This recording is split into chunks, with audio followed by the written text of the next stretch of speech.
একটা সরকার, এই সরকার কিছু লোককে মানে ইচ্ছাকৃতভাবে জিতাইছে, ভোটে বিভিন্ন কারচুপির মধ্য দিয়ে জিতাইছে।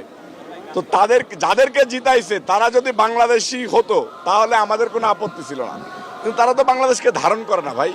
যে একটা দলের আমির সে বলতেছে আমি বিরোধী দলীয় নেতা তাই এখানে আসছি, তার মানে সে হৃদয়ে ধারণ করে না বাংলা ভাষা, হৃদয়ে ধারণ করে না বাংলাদেশকে।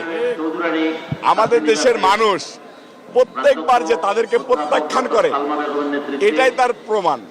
কারণ এই যে দেখেন যে এইবার কিন্তু একটা সরকার, এই সরকার কিছু লোককে মানে ইচ্ছাকৃতভাবে জিতাইছে, ভোটে বিভিন্ন কারচুপির মধ্য দিয়ে জিতাইছে। তো যাদেরকে জিতাইছে তারা যদি বাংলাদেশি হতো তাহলে আমাদের কোনো আপত্তি ছিল না, কিন্তু তারা তো বাংলাদেশকে ধারণ করে না ভাই। এটা আমার কাছে মনে খুবই কষ্ট লেগেছে। আমি বলবো বাংলাদেশের মানুষকে আজকে তাদের ভাষা দেখুন, তাদের হৃদয়ের ভাষা পড়ুন এবং তাদেরকে হৃদয়ের ভিতর থেকে ঘৃণা করুন। না, নির্বাচন সুন্দরভাবে হয়েছে সেটা জনগণের কারণে।